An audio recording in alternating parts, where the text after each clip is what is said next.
Brought to you by the Every Dollar app. Start budgeting for free today. Hi, Judy. Welcome to the show. Hi, Rachel. Hi, John. Thanks for having me on. Absolutely. What up? How can we help? I've been specifically waiting for John on this one. Oh, John, here you go. The pitch is to you. So, my husband and so I'm like the budgeter and in charge of the finances. I pay all the bills out of our joint account, all that. I've been listening to Ramsey for years. I'm super no debt, all of that kind of stuff. We did have some debt. We paid down to $600, almost done. But then within the last month, I found out that my husband has actually committed what the term is financial infidelity to the tune of $50,000. Oh, wow. I'm sorry, Judy. So, yeah. The reason I'm not like in tears is because I've already done all that. So what happened was I found out we have meetings about money, and I recently heard some advice that instead of just having meetings, I should press to see all of the accounts. Like, what are the statements? Let me see show me your phone, all that kind of thing. And he had been avoiding that. And now I know it's because there were balances that I did not know about. So what was he spending that money on, hon?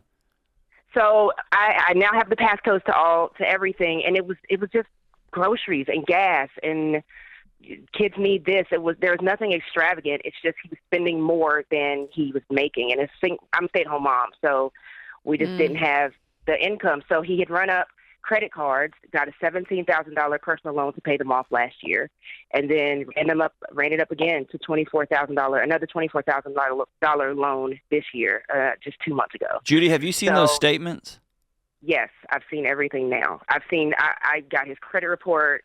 I've got we have the joint banking account, but we each have a checking. So I have his I have his passwords, I have everything. Well, here's what I'm getting at. It happens. There's no question it happens. Yeah. $50,000 is a lot of money. Yeah. To hide. It's a lot. Yeah. And it's very rare that the nickel and diming of groceries here, soccer uniform here, it doesn't include a hotel room here, a trip away here, alcohol or gambling over here. I've pulled every single statement. Okay. And he's so the largest things are he's $250 he's loaned to his sister, or something like that. There's nothing. I've asked him down to $60, $25. There's a $10 charge. What is this? There's interest. There's late fees. He hasn't been paying them on time. So there's hundreds of dollars of interest and late fees on all of the cards. And I think what hurts me the most is that I'm always talking about money, and I thought we were together, but we were not. And his explanation is that, well, he doesn't really have an explanation. He's very humble. He told me he's ashamed. He told me he's embarrassed. Right. He's sorry. He feels like he wasn't able to provide for us. There really isn't anything. Like I said, I've combed through. I've printed statements. I've highlighted. I've asked about everything. I've added things up.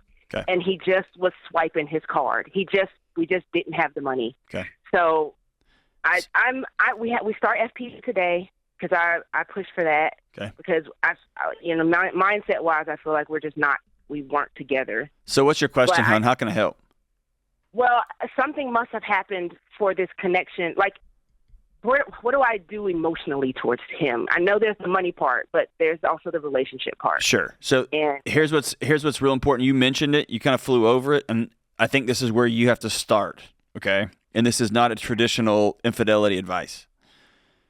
When somebody cheats on you, whether with another person, whether with money, whether with any number of things, I think you can cheat on your wife with a golf course. I think you can cheat on your wife with work, right? With the office. I think you can cheat on your wife with a whole bunch of stuff, or cheat on your husband with a whole bunch of stuff. I think, honestly, we so narrowly define fidelity into the act of some sort of sexual act. I think infidelity is way bigger than that.